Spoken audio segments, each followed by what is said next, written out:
Oh, yes, it is. It is Friday episode. Weekend is almost here, guys. And it's been a busy week of Miami Dolphins reports and rumors.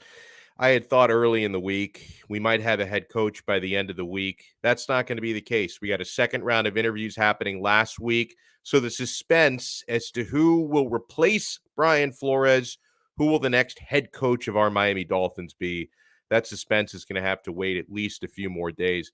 I am Alex Donno. Welcome into another episode of Donno Daily. Do us a favor, guys. When you're in here, whether you're watching us live right now at 2:58 p.m. here on Friday afternoon, yeah, we started 2 minutes early. I can do what I want. Whether you're watching us live or you're watching us on delay later on YouTube, do us a solid as you read down there below me on the screen. Smash the like button. Don't just press it.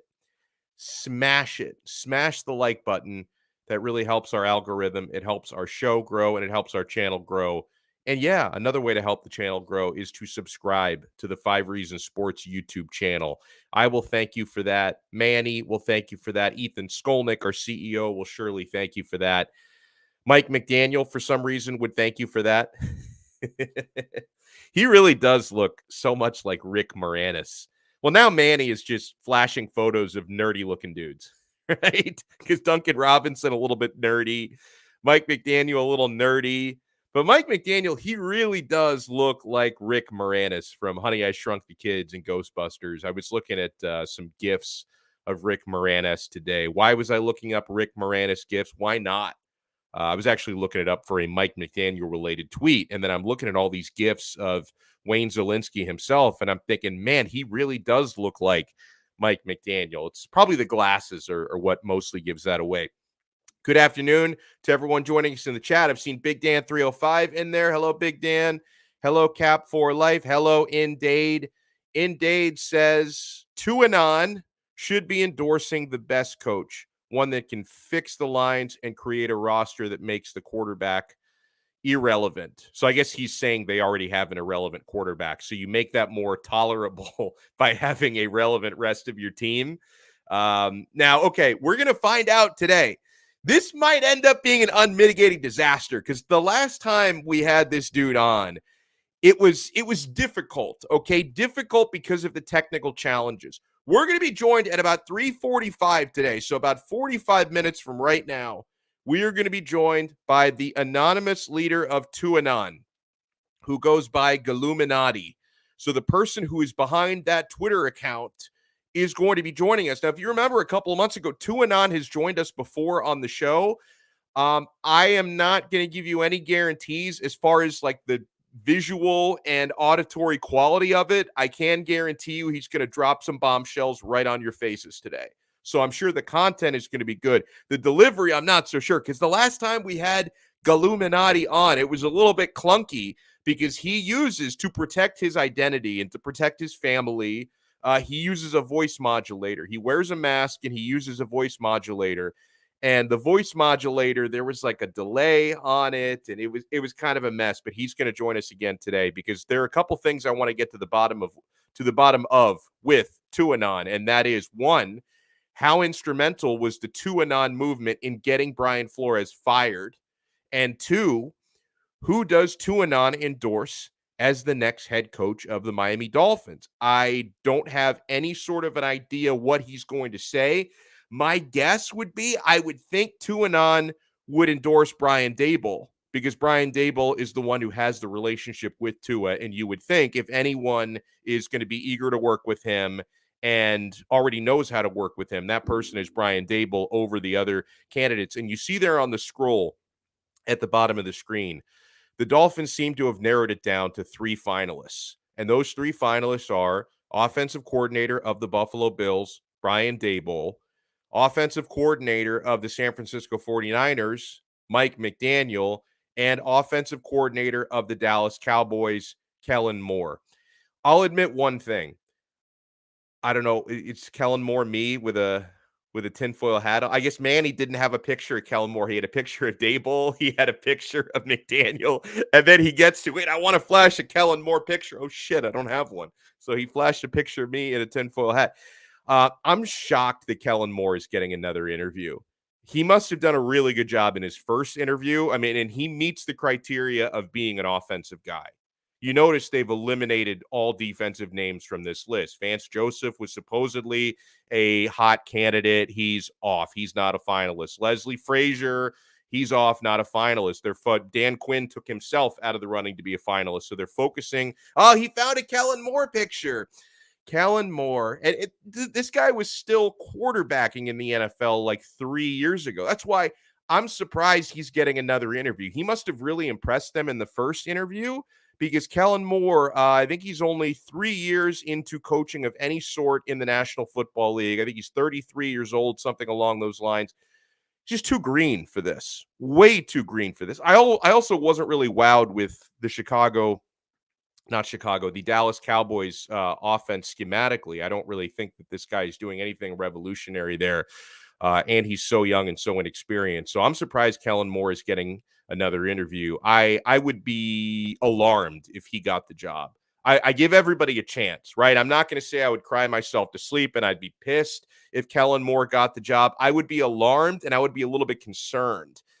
Brooklyn Rob, by the way, man, I don't know if he's going to be right or wrong. He may end up being spectacularly wrong about this, but I will at least put him on blast in a good way because I want everyone to remember this. Brooklyn Rob and I have been chatting, sharing private messages on Twitter. We've been chatting for over a week on this, and he's told me all along Mike McDaniel is going to be the guy, going to be the guy, going to be the guy. So, I mean, I guess I'll give Brooklyn Rob credit if it does go down that way. But he might be wrong about this because I think Brian Daboll is the preferred choice from the Miami Dolphins. And I'm hoping second on that list would be Mike McDaniel. He'd be my first choice out of those three, if I'm being clear here. But at least from a Dolphins standpoint, I'm very confident Brian Daboll is their first choice. I hope Mike McDaniel is their second choice because I just don't see Kellen Moore as being ready for an opportunity like this. Something that is a little bit concerning about this opening, because there was another condition that was added yesterday. I didn't talk about it during my show yesterday because I think it broke right after my show. How many conditions is Stephen Ross putting on this head coaching job? You know, if you talk about making this job less attractive for some, I know there's only 32 of these jobs in the world, and only about a half dozen of them come available every year. So it's not like you're going to have that many discerning candidates, but you might have some. How many conditions is Stephen Ross going to put on this job? You already have the condition of they want someone who's eager to work with Tua. That's a condition. I know we have people who love Tua watching this and saying, well, what's wrong with that? That sounds like heaven. Well, still, a lot of head coaches in this league want to have input on either endorsing the current quarterback or finding their own quarterback, because let's be real here. The tenure and the success of most head coaches in the NFL is tied to the success of their quarterback. So that's something coaches want to have say over. And it may not be the worst thing in the world because the Dolphins seem committed to Tua right now. We don't know if they're committed to Tua necessarily even 2 years down the road, right? So the condition that they're putting on a potential head coach might be, hey, we really think it's the right thing to do, and we strongly encourage you to stick with Tua this year. But then if things don't work out this year, then we can talk and you can have a little bit of say-so in who the quarterback of this team is going to be. So it's not like we're talking about a 3 or a 4 year condition. It's probably a 1 year condition with Tua, but that one's still there, okay? Another condition, and this was brought up and put into the conversation by Omar Kelly in a column this week that he wrote for the South Florida Sun-Sentinel. You've got to work under this general manager, Chris Grier, who might be on the hot seat. And if he gets fired, then the next GM we bring in might want to replace you because they may want to have their own guy in place. So if Chris Grier's job, and he's done an incredible job, he is the Littlefinger of the Miami Dolphins. He's Littlefinger from Game of Thrones. Chaos is his ladder, right? He's survived how many front office purges? And not only has he survived them, he's gotten a promotion every single time there's a front office purge. So he's been great at playing the game so far. not to spoil the final season of Game of Thrones, you remember things didn't end so well for Littlefinger, right? He rose up the ranks through 6 seasons. Come season 7, he was shit out of luck, okay? So just keep that in mind, that a head coach may come in and say, I don't know about the long-term status of this general manager. If he gets fired, is the next GM going to want to work with me? So that's a condition, okay? And then the newest condition that apparently has been added to the mix, this from a new report, 24-hour or so old report from Cameron Wolf of NFL Network. The Miami Dolphins want their next head coach to retain most of their defensive assistant coaches. Obviously, there are some very good defensive assistant coaches on the staff. It's why the defense is dynamic as it is. Josh Boyer is a guy that maybe a lot of coaches would say, I'm willing to keep him in place. But again, it's another condition, okay? So you're basically telling any prospective head coach, you've got to love our quarterback. You've got to work with our GM who may be on the hot seat, and then the next GM might want to replace you, and you have to work with the defensive staff that is already in place. So I think you are narrowing your search a little bit. And it sounds to me like this is the type of job a yes man would want to do as your next head coach. Is Brian Daboll the yes man that they've been looking for? Maybe not, okay? Because they're doing another round of interviews next week, and he's one of the 3 reported finalists, right? Now, we have to circle back a little bit to yesterday. Now, we did our show a little bit early yesterday. We were on at noon because I had an important parenting appointment in the afternoon. So we were on at noon yesterday. It was a little bit early, and there had been reports swirling throughout the morning that made it seem like Brian Daboll was about to accept the job. Right. New York Daily News report early yesterday morning said that, hey, this is the guy we said was the favorite for the Giants job. Now he is the favorite for the Dolphins job, and it's close. A friend of ours was reporting that Daboll had an offer in his hands yesterday. So it was really looking like we might even finish Thursday, 24 hours ago, with a Dolphins head coach by the end of the day. It didn't materialize that way. So, yeah, there was a report yesterday that Brian Daboll was in town with a contract in his hand. Both of those things can still be true, okay? So that report yesterday was either A, completely false, or B, the Dolphins did make Brian Daboll an offer, and yet he left the building without accepting it, at least not yet, okay? And why is that happening? Because he's also interested in looking at an offer from the New York Giants. I believe Brian Daboll is not only the favorite for the Miami Dolphins head coaching job, he is quite possibly the favorite for the New York Giants coaching job as well. And Brian Daboll could be doing something here that if there's anybody in this chat right now who's done this before, you probably have a nice fat bank account because this is the way to work your leverage, right? Brian Daboll, he might prefer the Dolphins job and want to take it. He might prefer the Giants job and want to take that. Either way, he could be playing the two sides off of one another. That's good business. He's clearly got a very savvy agent, okay? Because Brian Daboll is clearly playing the Giants off the Dolphins and hoping he's going to get an offer he can't refuse, Godfather style, by one of these teams. And if he does have a preference in mind, he's hoping to get it from the Dolphins, okay? And I hope that's the case. Well, maybe I don't because I want Mike McDaniel to be the coach. So, and the person who reported this, that Daboll was here and had an offer in hand, the person who reported that yesterday is someone that I trust a lot, and he's a good friend of mine, Jason Sarney from finmaniacs.com. I can vouch for his professionalism, right? I know people who are in the space of blogging, content creation, who are not trustworthy and might make shit up. Jason Sarney is not one of those people. He is not making things up. So he's someone I trust. I'd like to believe that his report that Daboll was here and possibly received an offer, that is true. I don't know his source, but I can vouch for the person who reported it. So here's the situation. The Dolphins want Daboll. Daboll maybe is not sure he prefers Miami over the Giants job. He's the favorite for both. Maybe he's playing them off one another for leverage. It sounds to me like if the Giants, and this could speed up the process a little bit. Oh, he says you can't lowball Daboll. If the Giants were to offer their job to, say, Brian Flores, and that domino falls into place, that would probably push Daboll right over to Miami, okay? because there have been a lot of reports that he prefers the Giants job over the Dolphins job. There are other reports that say he would be really excited to work with Tua Tagovailoa. I mean, clearly he's not too excited about it because he's considering working with Daniel Jones. But no, to be real, obviously the New York market, if you have the type of personality that you want to embrace that, the New York market can be very attractive. Good franchise history there with the Giants. Of course, the Dolphins have a lot of franchise prestige as well. But in the case of Brian Daboll personally, a man he worked well with in Buffalo, Shane, the assistant GM in Buffalo, who's now the GM in New York. Maybe he wants to bring Daboll in as his guy, and he is considering that. So here is the newest update as of the last couple of hours from Jason Sarney from Fin Maniacs. He was the one who was reporting yesterday that Daboll was here and had an offer in his hand that he obviously has not signed yet. He sends out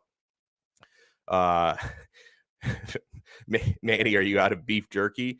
Yeah, because Manny, he does his survival training in the woods every Wednesday. We didn't even have a show on Wednesday this week, so Manny got to do his survival training worry-free. But now here's the latest update from Jason Sarney. He says, in sum, per sources and due diligence, Brian Daboll, he says, was quote-unquote for sure offered the Miami head coaching job. I was told the room was sold on developing Tua, and that is what Ross wants. Staffing was also discussed. Miami defensive staff in this potential case would remain, he says. So that's one of the conditions Stephen Ross is putting out there. Apparently, Daboll wouldn't have a problem with that. Now, we did hear reports that he may be looking to hire Wink Martindale as his DC, either in Miami or in New York, but maybe he'd be okay with keeping Josh Boyer and company here. And then Sarney finished the update with, the choice is Daboll's. So the ball is in Brian Daboll's court. Let me circle back to this from Ian Rappaport. The second round of Dolphins interviews are expected to include Brian Daboll, Kellen Moore, and Mike McDaniel. Now, I've got to wonder here, because if the Dolphins really have made Daboll an offer, there is no reported offer for McDaniel, no reported offer for Kellen Moore. So Brian Daboll clearly seems to be the favorite of the franchise in this search. In doing a second round of interviews, are the Dolphins buying time to let Daboll either accept their offer or accept the Giants' offer, and they're just killing time till he makes up his mind? He's got a leverage play working here. Could the Dolphins be, let me put on the tinfoil hat for a second. Could the Dolphins be buying time to see if Jim Harbaugh puts his name into the mix and becomes interested? Or are the Dolphins, and this is also a possibility here because we're a franchise mired in dysfunction, are they just being overly slow in doing their due diligence? Now that other dominoes are starting to fall around the league, I think you're going to have to move quicker. I mean, to be fair, to this point, open jobs had stayed open for a really long time. And then the Bears made a hire and the Broncos made a hire. I've heard the Giants want to make a hire by perhaps the close of business today or sometime at the end of the week. I don't know if that for sure means a Friday cutoff or maybe even a Saturday cutoff, but the Giants look like they want to do this really soon, whereas the Dolphins are taking their sweet time. Giants and quarterback hell, good luck with that. And Daniel Jones. Oh, cap hell is what he meant to say. Cap hell. And by the way, Brooklyn Rob sends a super chat as well. He says, Manny says he needs socks. Going to be cold this weekend. Buy the insulated ones. Thank you, Brooklyn Rob, for the super chat donation. So Manny's going to get himself some super insulated socks here. This is a comment that comes in from Sean on Facebook. He says, Sean Payton next week interview. I'm assuming that's not a report. I'm assuming that's wishful thinking on your part. If anybody is reporting that, let me know because I've not seen it. I think Sean Payton, this looks to be what he's doing, and it probably should be what he does there because he's been through a pretty hectic handful of years there in New Orleans and have been in place for a really long time. Take a year off and recharge the batteries. Take a year off from coaching. You're going to be plenty hot of a candidate a year from now. There are openings every single year. There's going to be jobs out there. You'd be anybody's first choice. Take a year off from coaching and then circle back next year. And yeah, as a couple of people have said in the chat, and I appreciate if everyone could do this, hit the like button. Don't just hit the like button, smash the like button, my friends. So, when it comes to doing the due diligence, I have seen reports indicating that the Dolphins are not in as big of a rush in this as the fans are trying to think that they are. Now, I know that we're looking at Senior Bowl next week. In a perfect world, you'd like to have a coaching staff in place to go scout the Senior Bowl. It doesn't look like the Dolphins are considering that a deadline or they're particularly concerned about that. So you can throw that out the window. I don't think they're trying to get their staff in place by the Senior Bowl. I just think they understand it's not going to happen that quickly. Okay. The other thing is, you know, I'm not sure how differently Stephen Ross really is doing this because after hiring only coordinators in the past, I thought he'd go the more experienced route this time around. And yet all the finalists are coordinators, not experienced head coaches. But I do think Stephen Ross probably feels the need to do something differently. And that's this time around, dot all of your I's, cross all of your T's, and conduct as many interviews possible. And maybe you don't get enough in the first interview. You want to do a follow-up and make sure you've covered all the bases, right? Because clearly the hiring of Adam Gase turned out to be a mistake. The hiring of Joe Philbin was a mistake. The hiring of Tony Sperano, may he rest in peace. It didn't work out, at least long term. And Brian Flores, that clearly didn't work out. You were getting a couple of winning seasons together, but if everybody in the building hated him and he couldn't coexist with the GM and the quarterback, then that one didn't work out as well. So I think this time around, Stephen Ross does not want to leave any stone unturned. Thank you, by the way, for the super chat, Mr. Devin Jordan. He says, Donno, do you think the Dolphins are stalling because they're waiting on Harbaugh? I brought that up as a possibility.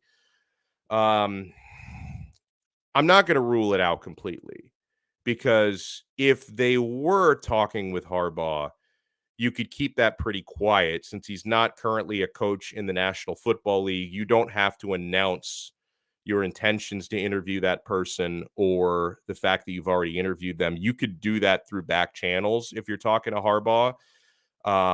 However, I think it'd be kind of weird for Stephen Ross to make the explicit statements he's made about not wanting to be the guy to take Harbaugh from Michigan and shooting down rumors about him going after Harbaugh only to do it. That would be, I mean, misdirection is one thing. That would just be hypocrisy if he were to do that. So I don't think that they're actually. I don't think Harbaugh is a real candidate, and I think the only things that have really linked him to this job have been sort of under the table type of rumors. By the way, Hussam Patel is going to be joining alongside TwoAnon coming up at 3:45 today. 3:15.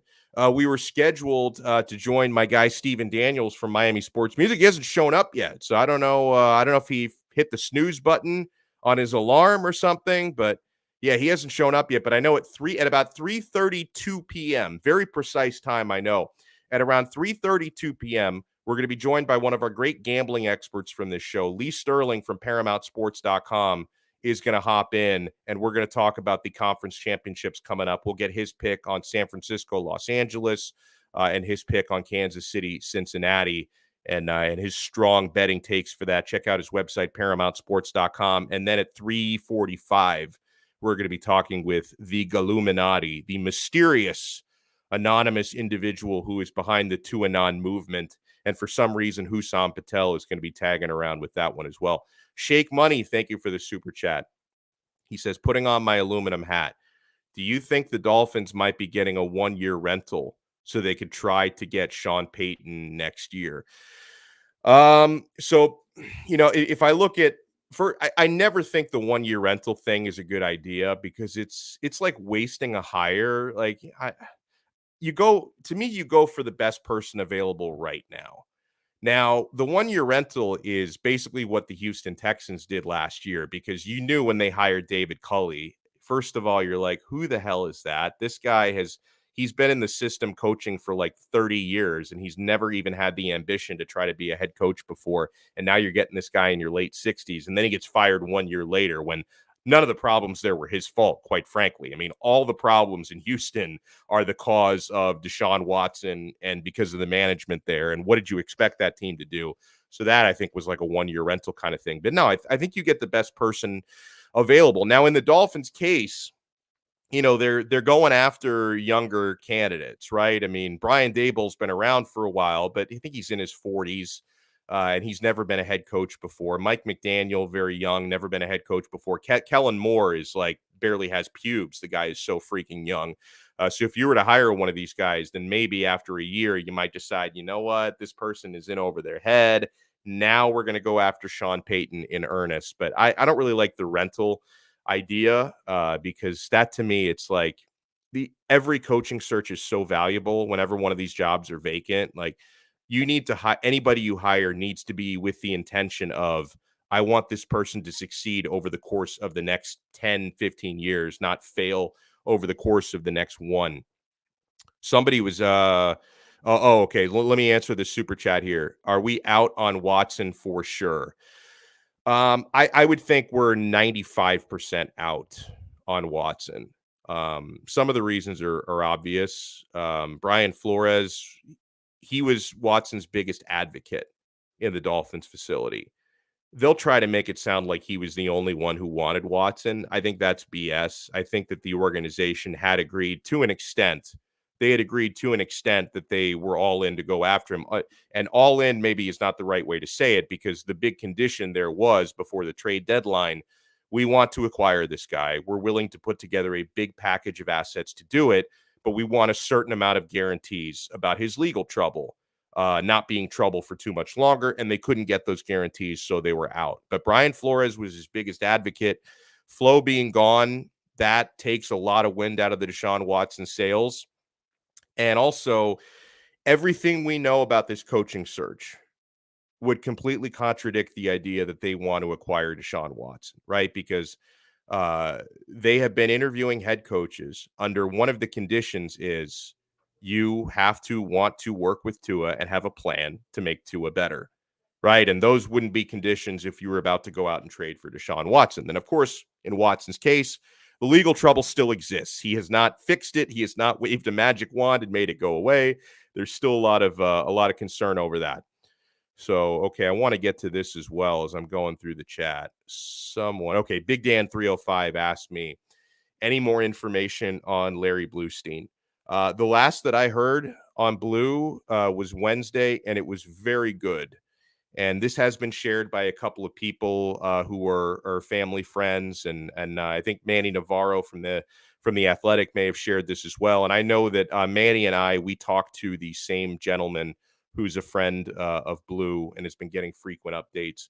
So as of Wednesday, he's out of ICU, which is fantastic.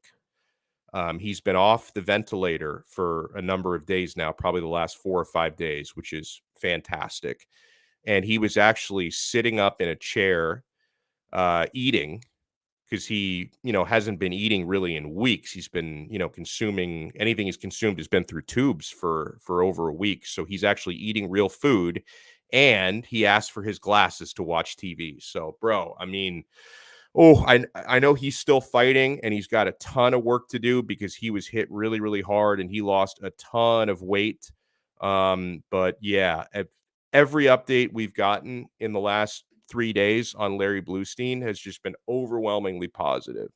Prayers work, guys. Prayers are being answered every single day on this because things were looking bleak less than a week ago, and they're looking so good now. So I cannot wait for the day, and I'm not going to rush him back, but I cannot wait for the day, whether it's weeks down the road or months down the road, that I can have Blue back on this show.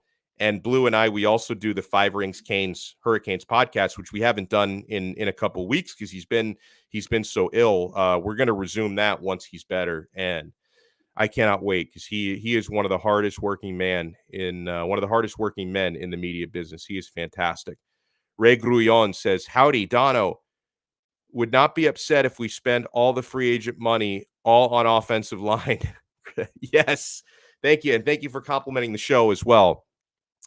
You need tackles. The offensive line, that is the number one area you have to address. It's offensive line number one, and then probably running back 2, wide receiver 3, or wide receiver 2, running back 3. You could debate those points, but offensive line, number one area you need to address. And to what you're hinting at there when you talk about spending the free agent money on O-line. I mean, I want to save some of that money for running back, but spend a lot of that money on the O-line because, you have to give Chris Grier some credit for his recent drafts. I mean, he hit home runs in 2021, but he does not have a good track record in drafting offensive linemen. We've had lots of misevaluations on offensive linemen in the draft. It's easier to identify guys in free agency because they already have 3, 4, 5, 6 years in the books at the NFL level. You have a better idea of who they are, right? Clearly, our talent evaluation department, ours being the Dolphins, I fanboy out sometimes and I'll say we or our, but the Miami Dolphins talent evaluation department, which Chris Grier oversees as the general manager, they have a problem correctly identifying talent out of college. So I think it's easier to do that evaluating talent in free agency. So yeah, I would be fine spending a lot of that money in free agency. Manny Chang is trying to troll me with this, with Gianluigi Buffon's birthday. Uh, I'm glad that he helped Italy win a World Cup in 2006, but I hate that dude like poison. I despise Juventus. I mean, you can see the colors, blue and black colors that I have hanging behind me. I despise Juventus, and Buffon was annoying as hell, but he did help Italy win a World Cup. So happy birthday to Buffon. And while we're on the topic, January 28th, that's today. I couldn't care less about Gigi Buffon's birthday. I'll tell you what I do care about on January 28th. Guys, for reals, it is my 10th wedding anniversary today. How about that? Now, don't congratulate me. Well, actually, yes, congratulate me. I was going to say congratulate my wife, but you should be sending her like a get well soon card for having to live with me for 10 plus years. No, congratulate me, the fact that I actually found a woman who could stand me for the better part of a decade. Everybody, you have your squabbles here and there, but the fact that my lovely wife, Rebecca, has put up with me now for 10 years of wedded bliss, it's a miracle. Like, I'm not one of these people who's supposed to stay married that long, right? I mean, I thought I'd be divorced twice by now, but instead, the lovely wife has stuck with me for all this time. Kudos to her, and thank you to her. So we're going to be joined in a few minutes by Lee Sterling from ParamountSports.com. That's going to be at about 3:32 p.m. At about 3:45, thank you so much for those sending the anniversary wishes, by the way. I appreciate it. At about 3:45, we're going to be joined with TwoAnon himself, and Hussam Patel is going to sit in for that interview as well, because Hussam, he fanboys out to TwoAnon. He loves TwoAnon. So I wanted to give Hussam an opportunity. Plus, he usually joins us once a week. I wanted to give him an opportunity to get in and talk with TwoAnon as well. But guys, I want to remind you about our awesome sponsors here on Donno Daily before we talk with Lee Sterling in a couple of minutes. We have an official sports bar, and that is the Quarterdeck Seafood Bar and Neighborhood Grill. Make this your spot on Sunday. Just camp out at the Quarterdeck all day. They're going to have the AFC Championship game and the NFC Championship game, high-def, flat-screen TVs, and the big screen on the patio all day long, my friends, watching football at the Quarterdeck Seafood Bar and Neighborhood Grill. This is a great spot to watch every big game, NBA, NHL, international soccer, NFL football, baseball, if they ever decide to play baseball. This is a great place to watch all the big games and a great place to watch all the big fights. The Quarterdeck has every UFC pay-per-view fight for zero cover charge. You pay nothing at the door to watch a UFC pay-per-view. If you haven't been out to the Quarterdeck yet, I hope you guys realize you're missing out on some amazing food. The seafood is so fresh at the Quarterdeck. I love the fresh mahi-mahi. I love to build my own poke bowl. The sushi is delicious. The burgers and sandwiches are great. The All-American burger makes my mouth water. The French dip sandwich, the jerk chicken sandwich, 2-for-1 happy hour all day, every day. It's a great place to wet your whistle. They got 2-for-1 drinks that literally never end, my friends. And yeah, the beer is ice cold at the Quarterdeck. So if you want to find the location nearest to you or peep their menu before you go out there, visit them on the web at quarterdeckrestaurants.com. The Quarterdeck, come for the food, stay for the fun. And we have an official sports book on Donno Daily. And guys, here's how you do yourself a favor. You can sign up at betus.com, our official sports book. You can get signed up within the next 10 minutes. You can write down Lee Sterling's picks and then place the bets on the website immediately. And yes, BetUS.com is available in Florida. I don't want anyone to think, hey, why is he talking about this? I can't use it here. You can. You can use BetUS.com, the full site in Florida. Sign up today for this full-service sports book. Bet on NFL games, international soccer, NBA, NHL, college football when they come back, college basketball, March Madness is coming up. Hello, this is going to be such a good time. And you get live betting on all of it. BetUS.com. Use our code. We have the best bonus in the industry. Sign up with our code 5RSN125. That's 5RSN125. And they're going to give you a 125% sign-up bonus. You deposit $100, for example, they give you $125 of free play money on top of that deposit. You deposit $1,000, they'll give you $1,250 on top of your deposit. How great is that, my friends? BetUS.com. You bet, you win, you get paid. BetUS.com. I will not confirm who TwoAnon is, but I will confirm who TwoAnon isn't. And it is not Big John Studd. He's merely a follower. The anonymous leader of TwoAnon, I can confirm, is not Big John Studd. And I hope he's okay with me revealing that, because maybe he wants people to think he's TwoAnon, but he's not TwoAnon. He's not.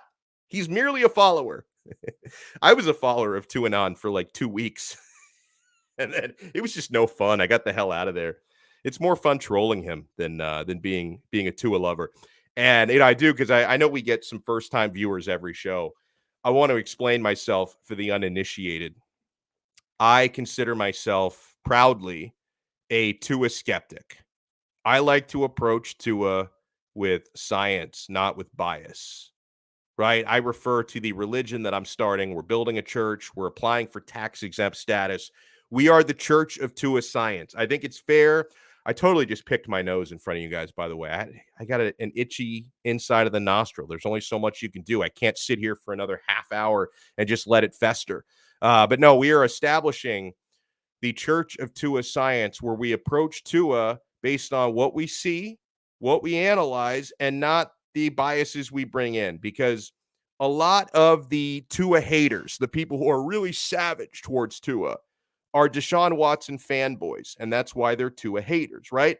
A lot of the Tua lovers, the Tua stans, are people who just believe in magic, right? They believed when this kid was drafted, this is going to be the savior. I refuse to believe otherwise. I spent hundreds of dollars buying his jerseys, buying Tua pajamas, buying Tua bed sheets. I am emotionally invested in this guy. The emotional investment has clouded a lot of people's judgment, and the unnecessary biases towards another quarterback have clouded people's judgment. So we try and approach to it. And yes, the church of Tua science.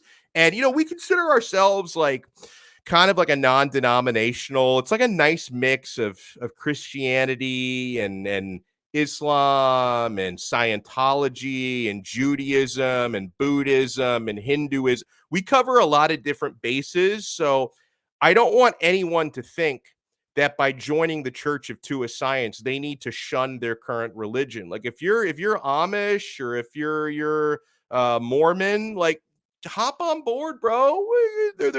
This will not counteract any of your. We're not too friendly with Satanists, actually. Like Satanists are not allowed in because Tua hates Satan. So we can't have a Satanist in when Tua is not down with Satan, nor am I. I'll say that on the record. So Satanists are not welcome, but just about any other religion, you are welcome to join TwoAnon, and you don't have to feel like you're betraying your current faith if you join, not TwoAnon, the Church of Tua Science, which is what I am establishing, where we approach things with real-life evidence, okay?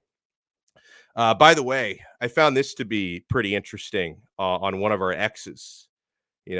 Brian Flores. Jordan Schultz tweeted out today. Source says part of Brian Flores' pitch to the Giants is being more open to which offensive coaches the organization wants to hire.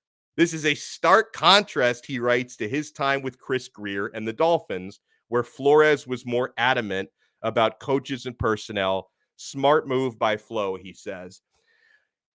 You can always learn from mistakes. Adam Gase didn't learn from mistakes, but, that's why he's never going to go down as a great head coach. Let's not forget, greatest of all time, Bill Belichick. He was fired from Cleveland before he went on to become the GOAT, at least the most decorated. He went on to be the most decorated coach after failing in one place. So maybe Brian Flores is, learning from some of his stubbornness in Miami, and he can correct that at his next stop. Because clearly, if this is true, that he's telling the Giants brass he's more open to which offensive coaches they hire, he realizes, hey, my stubbornness was, one of the things that got me fired at my last stop. Let me clean that up a little bit. Let's bring in one of our great friends, Lee Sterling, ParamountSports.com. And Lee, I know you've been fighting through the Omicron, man. I hope you're feeling better. How are you? I feel a lot better than I sound. So let's put it that way. So A3, having it, it's all in the chest and the throat. Feel okay. Actually, might even get on the Peloton tonight and do a 30-minute ride. So how about that? Wow. So he's going to be hitting the Peloton. Well, you got to keep yourself healthy and ready for a big football weekend, Lee. Like, I don't want you to be falling asleep or anything for these conference championship games coming up. So let's start with that. I'm sure you have some preferred plays for the weekend, but I want to start in the National Football League. The earlier game is going to be 3:05 p.m. Cincinnati Bengals, who are 7.5-point dogs on the road in Kansas City. Of course, a very tough place to play and to win. So the Chiefs are favored by 7.5 points. Over under is 54.5. Do you like anything in this game, Lee? I like the fact that both of these two games we've seen matchups. In this game, these two teams played each other once. In the other game, they played twice this year. So we can study the matchups, study the game plans.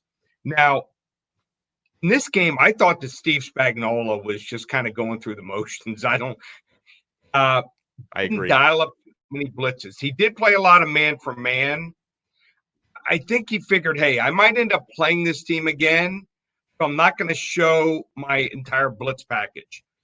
And as time's gone on over the last 3 or 4 weeks, Kansas City's defensive line and linebackers have gotten much healthier. So I think you're going to see them play less man for man. I think that they'll have a lot of success against that offensive line, which gave up 9 sacks. I don't think that I've ever seen a high school, college, or NFL game where a team won giving up 9 sacks. But then again, they weren't playing Ryan Tannehill. So, I was about to say that. I was about to say they weren't facing Ryan Tannehill, who gave them the game every opportunity he got. Whew. Right. Whenever you think Ryan Tannehill's doing well, he kind of like lulls you to sleep. You're thinking, maybe, he's getting close. He's got the weapons around him. What happens? A game where it just goes kerplunk, and he had 3 horrible decisions. 3. We're not talking about any of the balls going out of receivers' hands, just mistakes on his part. So Cincinnati's coming off facing some different teams. They faced the Raiders. Raiders and Waller to start tight end. He was about 80%. Kelsey is almost unguardable by those linebackers. Cheetah, Hill, I don't think they have the guys or the schemes to guard him. Kansas City's going to score 30 to 40 points against every single team in the NFL, especially at home. So I think Cincinnati's going to score 20, 23 points tops. I'm laying the 7 points here. I'm taking Kansas City.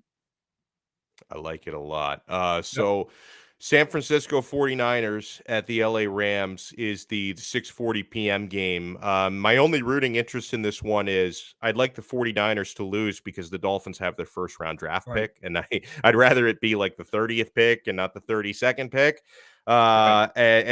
They've got to play on the road. Now, San Francisco, they beat LA twice, and I think they've beaten them 6 straight times. So there's clearly a pattern there. I know the playoffs, and it's a home game for LA. That obviously that evens up the stakes, and the Rams are actually favored by 3.5 points. I think if not for the head-to-head, they'd probably be favored by more than 3.5 is my opinion on that. Over under 45.5. Who do you think emerges there? So what's interesting about this game here is people don't talk about the second game. San Francisco dominated the first game. And San Francisco is constructed, I think, better to win in the regular season. They're Yeah. constructed from the inside out. Center, guard position, tackle, offensively and defensively, they're stronger. But one game, tough to beat a team 3 times. San Francisco, they were trailing 17-0 second game. Now, most people won't remember this play. But the Rams are up 17-0, 42 seconds to go in the half, off their 42-yard line, 3rd and 1. What did they do? Empty backfield. Sacked for like an 8-yard loss. Yep. Punted the ball. San Francisco comes back down, gets a field goal, gets some momentum, comes back second half, sends it to overtime, and wins the game. I think they're going to learn from that game there. Since that game, Cooper Kupp has gotten even better, believe it or not. OBJ, as the season has progressed, he and Stafford are on the same page. They are dialed in. Another guy, almost unguardable. When he first came the first 3 or 4 weeks, they weren't on the same page. It looked awful. But Whitworth's back, left tackle here. I like the Rams. I think it's a trap play. Don't fall for the trap. The Rams minus the 3.5. I like it. Don't fall for the trap. Any other preferred picks for the weekend? Anything on the Miami Heat hosting the LA Clippers, or anything else you like? I like the Hawks tonight. Atlanta Hawks laying 1. So here's a team that won a couple games in a row. Still sitting, I think, something like 22-25. And Boston, who's right around 500. I think Atlanta's a really good team. I think they're top 3 as far as missed games, as far as injury and COVID. Chris Capella's back. When he wasn't in, you could just go in the lane. You could score at will against them. Since he's been back, contest shots. He's a really good rebounder. They're winning the rebounding battle. Made a trade and traded Cam Reddish. He was the wrong fit for that team. And it's allowed DeAndre Hunter, who's a really good defender, play a few more minutes. And if you remember when they played the Heat, he shut down Jimmy Butler. He held him something like I think it was like maybe like 5 for 14 from the field, something like that in that game here in Miami. So we got a couple defenders. Actually, even Trae Young's playing defense. Surprisingly, he's playing a little bit. That's the shocker of the year right there. With the emphasis on little, he's trying more. So I think that they're going to make a run here. And like I said, I think Hunter might do a good job. He's listed as questionable on the injury report with a back injury. If he does play, if he starts tonight, if he's in the starting lineup, I'm going to take them -1 against Boston. I love their bench. Lou Williams is healthy again. He was out with COVID. Bogan, one of the 3 Bogdanoviches, there's like 3, 4, 5 of them They're in all the over the NBA. place. They're all the same. Yeah. From the outside, he's better coming off the bench, and got some size coming off the bench too. So Atlanta -1 tonight. I love it. Let the people know, by the way, what they can find at ParamountSports.com. We love Lee Sterling because this guy has been making us money. If you've been watching Lee Sterling since we started the show, he's joined us pretty much every week going back to July. Your bank account is a little bit thicker thanks to Lee. Hopefully you've been listening to Lee and not to me, because I'm the mush. I lose people money. Lee Sterling wins people money. What can people find at your website, ParamountSports.com? Well, there's always hope, Alex. You refine your betting techniques as you get older. You play a few less games, learn tricks of the trade. And I don't know if you're a mush. I think that you just need to refine something. Have you ever gone to the horse races and had a horse throw a rider right before the finish line? I've literally never been to a horse race. Is that bad? Okay. Like I've watched some on TV. I've never been to a horse track while a race is taking place. Okay.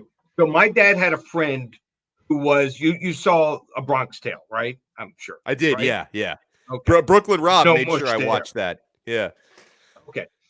My dad had a friend who was so unlucky one time, back Saturdays, the horse was running free at least 5 furlongs, five lengths ahead of any other horse, and threw the rider over the rail within 10 to 15 yards of the finish line. Oh no. That's a mush. That's when you give it Oh up. my. But, you want to get involved, we do it all: football, basketball, college and NBA, hockey. Number one in the world over the last 2 years in hockey. UFC picks back up next week. A really good fight night card, one of the best It fight is. night cards they've had in years. Go to the website, check out all the specials, ParamountSports.com. Lee Sterling, thank you so much. Best of luck in your recovery and have a wonderful weekend. Thanks. Okay. You too, Awesome stuff Alex. there by Lee. He's battling the Omicron. So I see Hussam Patel is with us. We are still waiting on TwoAnon because TwoAnon doesn't believe in schedules, right? Like TwoAnon shows up when he wants to show up. But I'm glad Hussam is here in any case because I haven't talked to you that much during this coaching search. It's been over a week since we spoke. Reported finalists: Daboll, McDaniel, and Kellen More. Can I ask you, like, why is Kellen More in there? Like, I could see the other two, but it's weird, and it's not a Rooney Rule thing because he's whiter than me. Like, well, why is he in there? I think it's just the fact that Miami wants some type of offensive firepower because they're keen on wanting to keep this defensive staff intact and keep the same defensive playmakers, where all they really need to do is build the offense. And that's probably one of the reasons why Kellen Moore was there as another interview, because he's an offensive guy and he's with the Cowboys, who have really good playmakers, a really good offense. That's really the only reason why I can see him there. But Jerry Jones has said that he expects Kellen Moore to be back in Dallas. Yeah, and that would be what I expect as well. I just don't think this cycle he's ready to be a head coach. I just think I think it's too early for him. Same thing for Thomas Brown. I think it's too early. Another cycle, yes. Okay, so your colleague and my friend Jason Sarney, like he never, just to set the record straight, because I know some people are going after his reporting. He never said it was a done deal, but he did say that Brian Daboll, like, essentially had an offer in his hands, that the ball is in his court. Okay. So what do you think happens here, Hussam? Because obviously if he's the favorite and the ball is in his court, and yet they're doing a second round of interviews, that tells me he's either undecided, legitimately undecided between the Dolphins and Giants, or he's just a shark negotiator and he's playing a leverage game, which is also possible. So what do you think happens? Will Brian Daboll be the next Miami Dolphins head coach? I do not think that Brian Daboll will be the next Miami Dolphins head coach, and here are the reasons why. And I even put out a column just like last 5 minutes ago stating why I think McDaniel should be the next coach. Yeah. The thing is, Daboll and the Giants are infatuated with each other, and I'm told by my Giants source that they're moving this really, really fast. By, like, they're gonna sign Brian Daboll to a contract in the middle of a blizzard.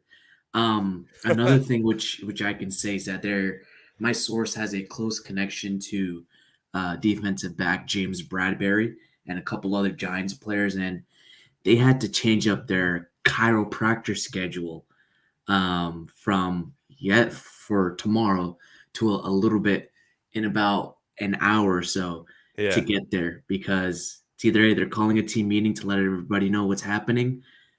The next head coach is already there about to sign, and they'll release the statement either later tonight or tomorrow morning. Okay, so if it's not Daboll from Miami, does that mean it's Mike McDaniel? I honestly do think that it is Mike McDaniel, and let me send you over. I think I might have sent you over the article through DMs. If you can look. Oh, that's what I received. I thought I got like spammed or something. Hold on. So that was a Twitter DM? Yeah, it was a Twitter DM. So something like flashed across my screen, and I thought, oh, here we go. Yes. Okay. So yeah. So Hussam wrote, and I hold on. Let me see if I don't have Manny Chang fell into the void. So I don't think I have the screen share set up right now. But Hussam has written an article. Go to 5reasonsports.com He says the Dolphins head coaching search is ramping up with the 3 finalists. Bills OC Brian Daboll, the favorite. However, 49ers OC Mike McDaniel should be the next head coach of the Miami Dolphins. So there you have it. Now, let me ask you, because I know you're am I a Dolphins insider now, Alex? You are a Dolphins insider. Yeah, I mean, it's better than being an outsider, right? You are Dolphins insider Hussam Patel. So I understand you are helping us connect with TwoAnon. Do we have any update? Because I know people are hopping in to watch TwoAnon, and I don't want to think anybody here is trying to give someone a bait and switch. Like we are, because keep in mind, guys, a couple and we're hoping to connect with TwoAnon in a second here.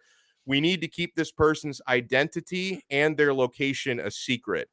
And make sure you have your VPN on, Donno. No, exactly. That was one thing. Like TwoAnon actually told me how to set it up, the VPN, and he actually, and you know what?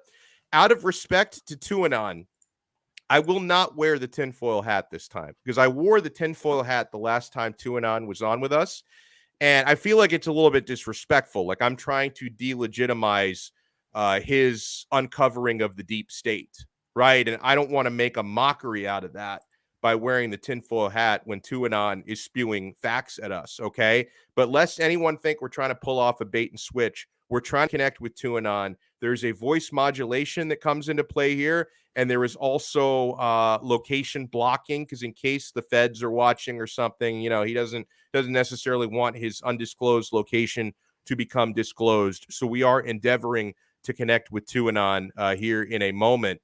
So Hussam, last thing I want to ask you, if I have to fill more time, we will. But the last thing I really wanted to ask you is, do you think Stephen Ross is putting too many conditions on this head coaching job, right? Because we've seen it reported most recently by Cameron Wolf that they want the next head coach to keep most of the defensive staff in place. I like the defensive staff, but the coaches you're looking for might not necessarily all feel the same way. That's a condition.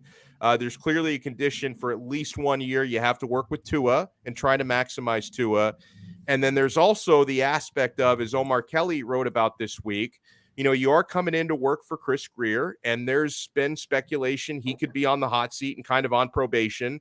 So then if you come to work for a certain GM, that GM gets fired, they bring in a new GM. The new GM might want to pick his own head coach. So these are conditions that are coming with this job. Is Stephen Ross putting too many conditions on this? I don't know if Stephen Ross is putting these conditions out because Ross is just letting his guy, who is his guy, and Chris Grier, let everything play out. So it comes with Chris Grier's conditions, and Chris Grier wants to keep his job intact. He already knows that this defense is already stellar with the players they have, and they want to keep this defense intact. It's really about bringing an offense to really work with Tua, because if the next head coach says that, Tua is not going to be the guy, what does it say about Chris Grier? That he absolutely tanked the 2020 NFL draft with 3 first-round picks. Austin Jackson does not look like a starting left tackle. No Igbenogany cannot get into the field. And if you move on from Tua, you just basically said you botched the entire 2020 NFL draft. So these stipulations come in the form of Chris Grier trying to keep his job. Now, great point. If it is Daboll, if it is going to be Daboll, which I don't expect it to be, Daboll already has that connection with Tua Tagovailoa. He knows what works. He knows what doesn't. But he has to bring in his own guys, his own offensive staff. And I don't know if he wants to keep that same defensive staff because he might want to bring in somebody else. With the Giants, he has his guy and Joe Shane as the general manager who is with the Bills. He knows him. Recently, I mean, they have a really good relationship too. And Daboll can make his own decisions as the head coach over who he can bring for his offensive and defensive staff, who his quarterback might be. And he can do a lot of things in free agency that he might not get to do in Miami. So it's all a power and leverage play for Daboll. I like it a lot. All right. I believe we have TwoAnon with us. Now, can you confirm, TwoAnon, that you can hear me? I can hear you. Okay, all right, so we're getting somewhere. Okay, first thing I've got to ask, and you guys know, again, anyone just tuning in, I have started the religion the Church of Tua Science, that it is my effort to not approach Tua from any sort of a bias on one side or the other. I'm not one of these biased Tua haters who are really Deshaun Watson fanboys. I am also not one of these blinded Tua lovers who bought all of his merch and his bed sheets and stuff. But since I have so much respect for what's been reported and what the deep state has been doing, I wanted to bring TwoAnon back. And let me tell you why I needed to bring TwoAnon back, okay? A lot of what TwoAnon said a couple months ago that sounded batshit crazy turned out to be true. There were a lot of allegations about Brian Flores and how Brian Flores was sabotaging Tua Tagovailoa behind the scenes. A lot of that stuff sounded a little crazy a couple of months ago when Flo was winning 7 straight games and everything looked all right in the universe. And then Flo gets fired partially because of sabotaging Tua Tagovailoa. So there has been some proof to what TuaNon has said. I don't know if we've proven that there was any work done on Jeffrey Epstein's island. We're still searching the evidence on that, but a lot of what TuaNon has said to us has been proven. At the same time, TuaNon, I got to ask you because, you know, we had what I would consider kind of a black swan event for TuaNon a few weeks ago when Tua Tagovailoa had an awful, awful game on the road against the Tennessee Titans. And I kind of wondered if that may have debunked the existence of TuaNon because Tua was so bad in that game. How can TuaNon still exist after that Titans game? Well, Alex, thanks for having me on. You're welcome. First off, Brian Flores bought weather-changing drones from the Chinese and from Joe Biden, and he changed the weather in Tennessee. Oh my God! Weather He tool. was throwing Weather opposite tool. of where Tua was throwing. When you saw the short throw to Mac Hollins, that was because the wind was blowing so hard in the opposite direction that it caused a short throw. TuaNon had pointed this out, and we called the Brian Flores firing. And did you get Brian Flores fired? Is TuaNon the reason Flo does not have a job today? We did not get Brian Flores fired, but we were simply in the shadows influencing those who make decisions. We did not make this choice for them. We simply showed them the truth. So it's like George Soros. Like he doesn't hold elected office, yet he actually runs the entire world like a master puppeteer. So I think we're getting somewhere here with this. Okay, so I've got to ask you one last important thing, TuaNon. Is the tide turning within the Dolphins organization? Because you talk about the influence that you had behind the scenes in the Brian Flores firing. It sounds to me like you are winning enough battles that you could be winning the war. Is the tide turning within the Dolphins organization? Because it sounds to me like they're a lot more interested in building around Tua than they were before. TuaNon knows the name of the next head coach of the Miami Dolphins. We do not endorse anyone for this job. We will be there in the shadows, watching. Can their I every ask a move. question, Alex? Yeah, ask We your will question. Go continue ahead. to spread the truth so long as we can. So Brian TuaNon Flores says. is on a revenge mission against TuaNon. So TuaNon is not endorsing a candidate. What do you want to ask, Hussam? I was gonna ask if he does know the name. Could he somehow confirm it's a guy who likes NFTs or a guy who had fans that were breaking through tables? Great question. We cannot confirm nor deny the name of the next head coach. But all we can say is it will be a shock to those listening today. Whoa. Oh.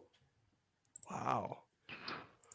Reports have come out that Brian Flores stopped talking to anyone in the Miami Dolphins organization. Once TuaNon sent an email communication to everyone in the organization with a picture of Flores sharing offensive plans to the opposing teams, defensive coordinators, to further encourage Tua's demise. This has been illuminating. I think I'm done. Hussam, do you have anything else for TuaNon? So this is actually my first I guess video and audio interaction with TwoAnon besides Twitter Spaces. I do want to ask TwoAnon. I know he has some feelings about different types of Dolphins Twitter people on Twitter, and I want to know am I a Tua stan? Am I a Tua hater? Well, where do Alex and I fall It's a good under question. the line here? Hussam DM'd TwoAnon a few days ago asking if he could join. But unfortunately, we are a small army. We cannot accept everyone. But we'll accept you, Hussam. Oh, wow. That's I better start fortifying my house. I better start fortifying my house now. Globalists are coming after you. Listen, I told you guys I wasn't going to put on the tinfoil hat, but you know what? Screw it. Too much going on in the world. Soros, Jeffrey Epstein. I thought this guy was dead. He's still pulling the strings from behind the scenes. Ghislaine Maxwell. They got these evil plans, all this sorcery out there. They are trans-dimensional pedophiles controlling things from behind the scenes. And you have to understand this. Brian Flores was working for the globalists. He was working for the elites. Stephen Ross may or may not be working for the elites, coming up with these concoctions behind the scenes. I don't know what's going to happen here, folks, but I do know you got to follow TwoAnon. TwoAnon is the hope. Like TwoAnon, even if people aren't necessarily let into your army, Hussam is clearly very lucky, right? He was initiated. Will you at least allow followers? Like, can we support TwoAnon from afar? Absolutely. Anyone can support TwoAnon. They have to accept the truth. Are you willing to do this? Cap for Life says, ask him to repeat, Luke, I am your father. Brian Flores, I am your father.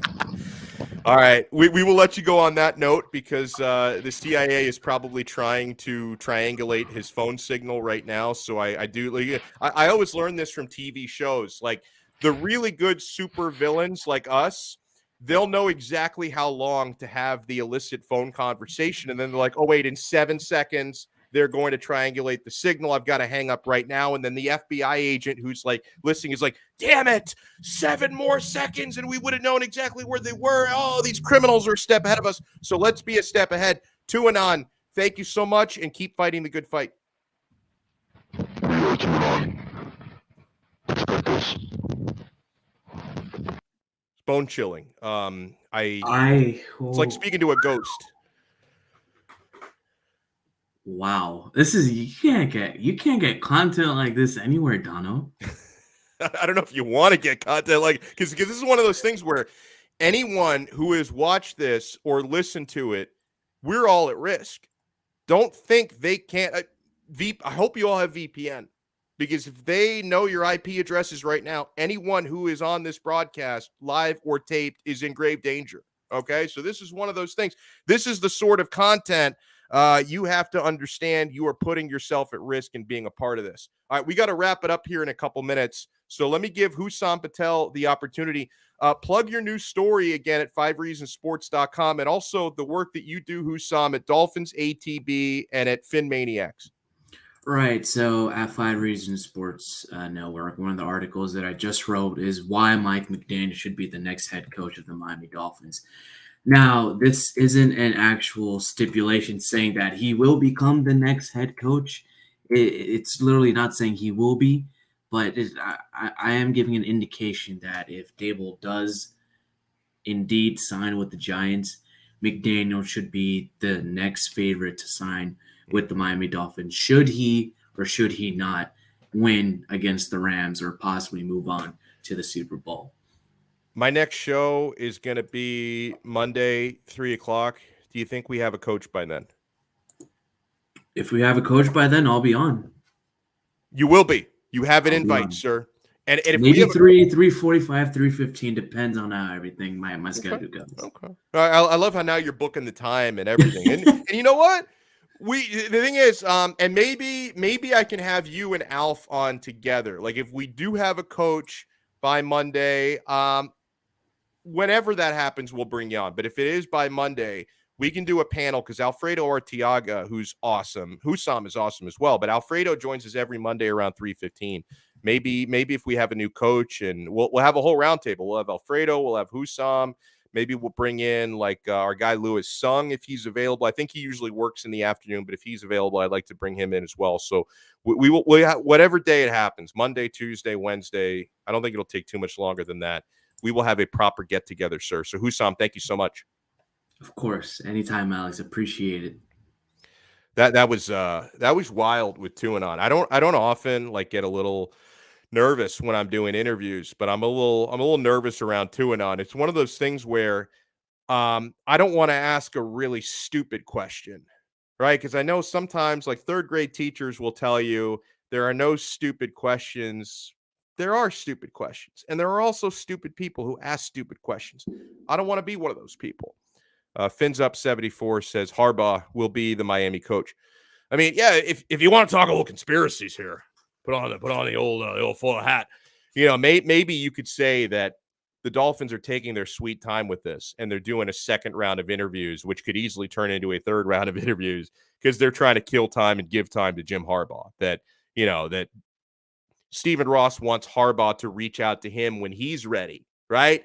I don't want to be the guy who takes Harbaugh from Michigan. What if Harbaugh wants to come to you? How about that? How about them apples? So that's a conspiracy. I think the finalists are the finalists. You know, I echo a lot of what Hussam and some of the good people out there writing about this have said. I think it's Brian Daboll's job if he wants it. That's the question. He also gets offered the Giants job. He prefers that for whatever reason. Joe Shane, the GM there, was the assistant GM at Buffalo. They know each other very well. They may like working together. Maybe he likes Daniel Jones better than Tua. In case TwoAnon's still watching, I don't want to utter those words out there. And for the record, I think Tua is better than Daniel Jones. I think Daniel Jones is one of the quarterbacks in the NFL. I would rather have Tua Tagovailoa over. I make no ifs, ands, or buts about that. So no, I think that I think Daboll is the first choice. So if they're killing time for anything, they're killing time for him. They want him to make up his mind. And while he makes up his mind, they also want to do their due diligence with Mike McDaniel, who's probably the second choice. And I hope Kellen More is the third choice, and a distant third, because I don't think he's ready to be a head coach in the National Football League. Niner Gang says, would be hard to pull Jim Harbaugh away from Michigan. That was his dream job. Yeah, and you want to talk about leveraging. You know, if you think Brian Daboll is trying to leverage the Dolphins and the Giants and play them against one another in a bidding war, I think Jim Harbaugh is trying to leverage Michigan for more money. He just took a pay cut last year to do the same job he's been doing. Took a pay cut last year. Then this year, he finally beats Ohio State, and he gets into the college football playoffs. So he accomplished two of the most important objectives you can accomplish in Michigan football. And now he may be looking for a raise there, and he may use the NFL as leverage for that. So I totally do not discount any of that. So I want to see if I can find this because I wrote it down in tweet form, which is exactly the way that it played out. I was talking a couple of hours before the show. I was talking with my father, who's, you know, he's a very, very casual NFL fan, right? He doesn't watch ESPN 24 hours a day the way some of us do. He's a very casual NFL fan, and he's a Dolphins fan, casual Dolphins fan. He watches all the games, but he doesn't keep up with all the behind the scenes stuff, okay? He knows there's a coaching vacancy. And he asked me a couple of hours ago, he asked me, who are the candidates? Like, who are the Dolphins choosing between right now? And I listed the three finalists and their credential. I told him, hey, they're looking at Brian Daboll. He's the offensive coordinator in Buffalo.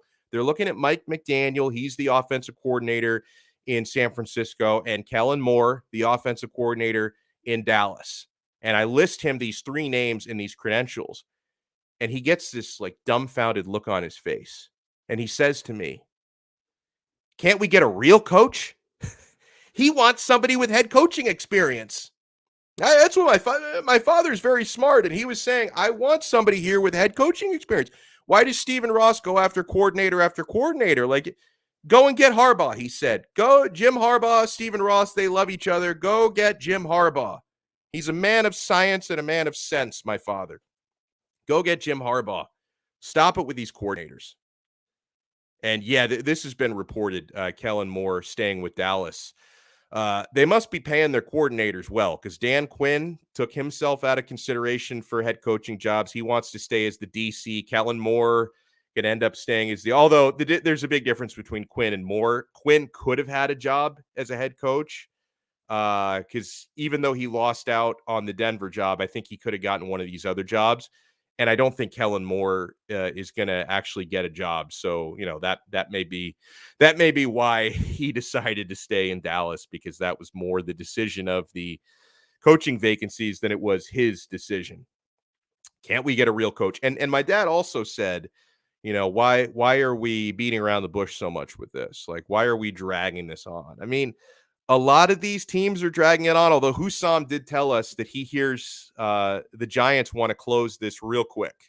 And if they close it real quick, I think Daboll is the Giants' first choice, and then Brian Flores is probably their second choice. But they want to close it real quick.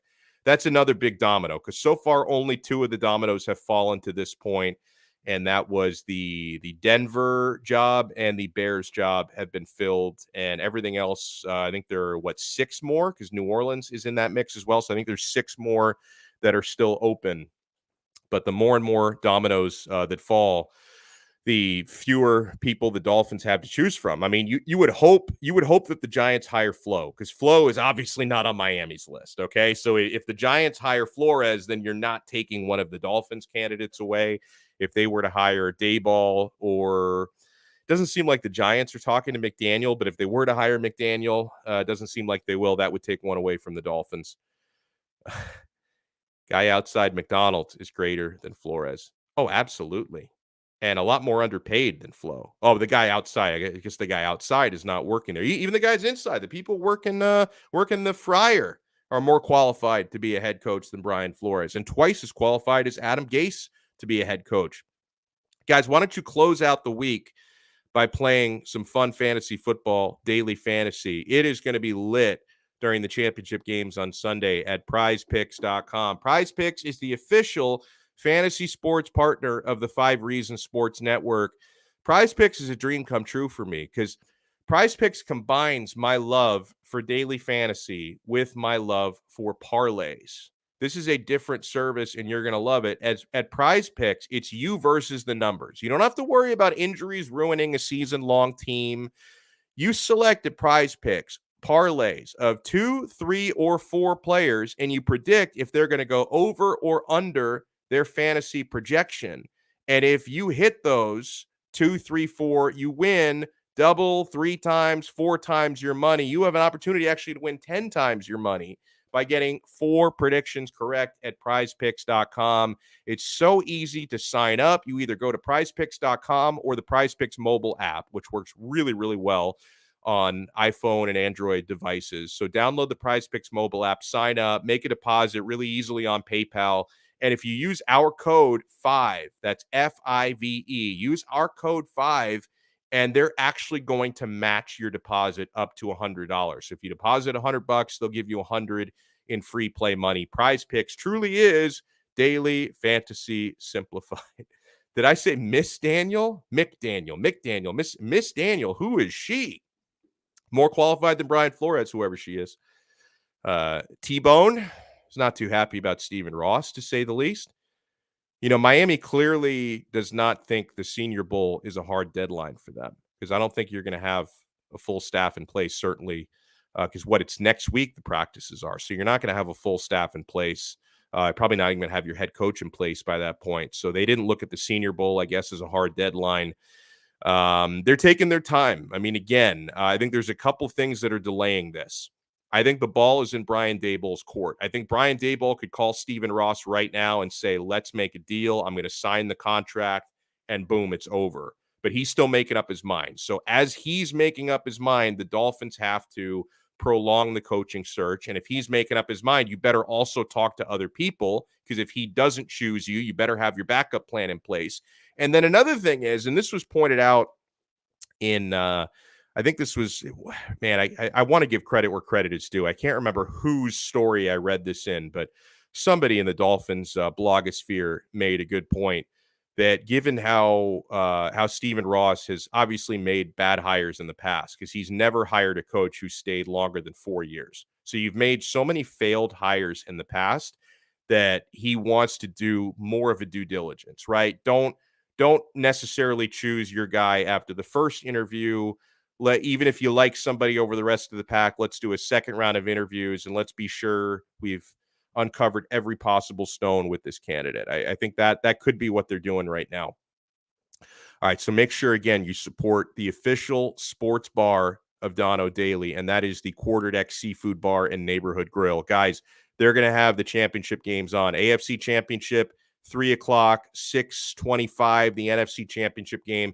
You can watch it at every Quarterdeck Seafood Bar and Neighborhood Grill location, whether you're at the Dania Beach Pier location, which is so beautiful. It's picturesque out there right on the Atlantic Ocean. You're at the Davie location, Sawgrass location, Fort Lauderdale Beach. You're going to have a great time watching the games on Sunday at the Quarterdeck. Heck, go out to the Quarterdeck tonight and grab some dinner. They have amazing fresh seafood. They've got unbelievable burgers, steaks. They've got pasta dishes. Sandwiches are absolutely awesome at the Quarterdeck. And they got 2-for-1 happy hour all day, every day. So check them out on the web at quarterdeckrestaurants.com. Come for the food, stay for the fun. And guys, full service sports book. You want to bet props, you want to bet spreads, you want to do parlays on the games this coming weekend. BetUS.com is available to you. And yes, they are serving residents of Florida. You can use all the services at BetUS.com from the state of Florida. It is available to us. Sign up with our code 5RSN125, and they're going to give you a 125% sign-up bonus. You can bet on the NFL games, the UFC fights. You can bet on the Miami Heat, NHL, Florida Panthers. Florida Panthers have been making people a lot of money when they bet on them this year. So bet it all at BetUS.com. You bet, you win, you get paid. BetUS.com. Let me throw some shout outs. Sean Keeterling has been very, very active on Facebook. He's basically throwing out like every name possible of coaches and players. So we appreciate you tuning in, keeping the chat lively. Jeff Creed, thank you so much. Want to bet 2K? It was Flores. Now, I don't know. I feel like they're having a conversation there. I don't know if they're talking about Tua or what. John Marco, thank you so much for tuning in as always. T-Bone, thank you so much. You know, he wants, Sean wants Ken Dorsey, new offensive coordinator. I'll double down on what I said yesterday, that if he's going to be the offensive coordinator at any of these three spots, assuming the job title is the same and the money is similar, because when Daboll's going to leave Buffalo, he's going to get either the Dolphins or the Giants job. So when Daboll leaves, the Bills will offer Ken Dorsey the promotion from quarterbacks coach to head coach. He will be offered that promotion. Okay. So he could have the same job either in Buffalo, where he's already at, or he could go to New York and be the OC under Daboll, or go to Miami. And I know he's got Miami ties. I'm a lifelong Miami Hurricanes fan. Ken Dorsey, probably my favorite player to ever put on the jersey at the U. I love Ken Dorsey, okay? And he may want to live in Miami again. But when you're strictly considering the football situations, Buffalo is by far the best football situation. It's not the best place to live. Not saying that. A couple of people were going at me on social media and in the comments for yesterday's episode. It's like, you're an idiot. Don't you know that Dorsey played at the University of Miami and he loves Miami? He wants to live in Miami. Why do you think he would stay in Buffalo? Hello? Yeah, if he's making his decision strictly on lifestyle, sure, you'd rather be in Miami than Buffalo. You'd rather be in New York City than Buffalo. You'd rather be either of those places. But when you're comparing the football situation, you've got a Bills team that's already a Super Bowl contender, and they've got one of the best quarterbacks in the league, versus New York and Miami, who are neither of those things. So football situation, Miami does not measure up to Buffalo. So there would have to be other factors in play there. And even some of the people who were reporting that Dorsey was just going to follow Daboll wherever he goes, they're already backing off from that a little bit. Like, okay, maybe Dorsey does stay at Buffalo. So listen, I would love to have him down here. In fact, if Ken Dorsey came back to Miami, I would want him to be the OC of both my teams. I would want him to be a part-time Canes OC and a part-time Dolphins OC. I want to spread Dorsey as thin as possible, but if it's a football situation, and yeah, okay, Jeff, yeah, if the Dolphins were to offer Dorsey way more money, then sure. I mean, that adds another variable to the equation, right? Assuming the money is similar, then Buffalo's the better football spot. But if the Dolphins were to just go crazy, like Stephen Ross is like, hey, blank check, Ken, whatever you want, then okay. That could be one of those things that would sway him in that direction. So shout out to Jeff. All right, I'll throw some more shout outs. My guy Chris, the Fins Tailgate, says he needs to get over here on YouTube and subscribe to the Donno Daily channel. Yeah, subscribe. It's not my channel. But I see what you're saying. Subscribe to 5 Reasons Sports. Yes, subscribe. Hit the subscribe button, 5 Reasons Sports on YouTube. And yeah, smash the like button for this video. Hit the like button. And let's try to get at least 100 likes for every episode. Smash the like button. Even if you don't like the show, still, you're not hurting anybody if you hit the like button. Even if you hate me, you can still hit that like button. How about that for a sales pitch? Let's see, who else can we shout out here? Want to send some more shout outs before we wrap it up. Then in a couple hours, wife and I go out to dinner to celebrate our 10th anniversary. Man, I feel old now. Been married for 10 years. Wow. Time flies, man. Time really flies. Let me see. I want to shout out people I haven't shouted out already. And if I miss some people, which is inevitable, I didn't do it on purpose. Our guy Andy in Scotland, still hoping for Harbaugh, as am I. I don't think it's happening, but Jim Harbaugh, I would take him over any of the 3 finalists. No question about that. I would actually take Doug Peterson over any of the 3 finalists. They don't seem so interested in Doug Peterson. They haven't talked to him yet. Niner gang, thank you so much. Oh, yes. So see, 49ers fan, he says, I have no problem keeping McDaniel. Of course not.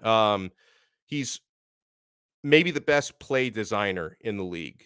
Offensive play designer. I think Mike McDaniel is unparalleled.